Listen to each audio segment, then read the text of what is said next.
Hello बच्चों, आइए इस प्रश्न को देखते हैं। सामान्य कोशिकीय क्रियाएं जैसे प्रोटीन संश्लेषण आदि प्राथमिक रूप से होती हैं।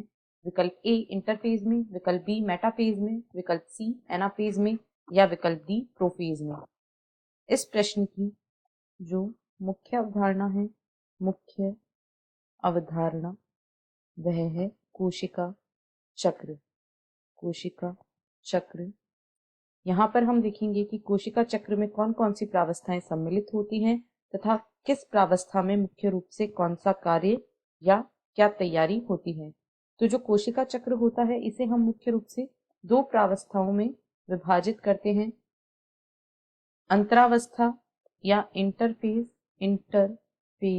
जिसे अंतरावस्था कहा जाता है, अंतरावस्था, तथा दूसरी जो प्रावस्था होती है वह एम प्रावस्था या इसे विभाजन प्रावस्था भी कहा जाता है।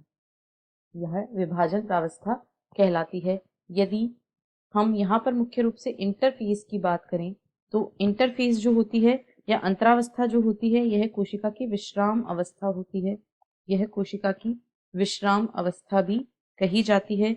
यहाँ पर कोशिका का विभाजन नहीं होता है बल्कि कोशिका विभाजन की तैयारी यहाँ पर होती है। कोशिका विभाजन की तैयारी इस अवस्था में होती है। यह दो कोशिका विभाजनों के बीच की अवस्था होती है, इसीलिए इसे इंटरफेज कहा जाता है। इसमें कोशिका विभाजन के लिए तैयार होती है। यहाँ पर डीएनए का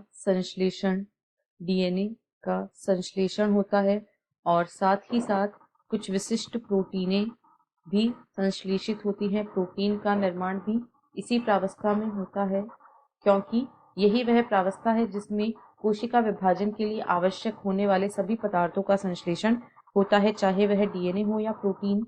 इस इंटरफेज प्रावस्था को G1S व G2 प्रावस्था में बांटा गया है। यहाँ पर जो G1 और G2 प्रावस्थाएं होती हैं वहां पर मुख्य रूप से प्रोटीन संश्लेषण होता है तथा S प्रावस्था में डीएनए का प्रतिकृतिकरण या द्विगुणन होता है। तो जो प्रोटीन संश्लेषण जैसे सामान्य कोशिकीय क्रियाएं होती हैं वे इंटरफेज प्रावस्था में होती हैं। और दूसरी प्रावस्था जो एम प्रावस्था होती है, एम प्रावस्था को फिर से हम उप प्रावस्थाओं जैसे कि प्रोफेज, मेटाफेज, एनाफेज तथा टीलोफेज में विभाजित करते हैं। ये चार क्रमशः अवस्थाएं होती हैं जो विभाजन प्रावस्था में पाई जाती हैं: प्रोफेज, मेटाफेज, एनाफेज तथा टीलोफेज। अब एम प्रावस्था वह वास्तविक प्रावस्था होती है जब कोशिका वास्तविक रूप से विभाजन करती है। यहाँ प्रोटीन संश्लेषण, डीएनए संश्लेषण सभी क्रियाएं पूर्ण हो चुकी होती हैं। अब यहाँ पर कोशिका का विभाजन होता है। तो यदि दिए गए विकल्पों को देखें तो विकल्प ए में कहा गया है इंटरफेज, यह बिल्कुल सही है। प्रोटीन संश्लेषण इंटरफेज में ही होता है। मेटाफेज, एनाफेज और प्रोफेज ये तीनों एम प्रावस्थाओं में आती हैं और इनमें जो विभाजन से संबंधित विभिन्न चरण होते हैं वे पूर्ण होते हैं। प्रोटीन संश्लेषण इंटरफेज में ही होता है।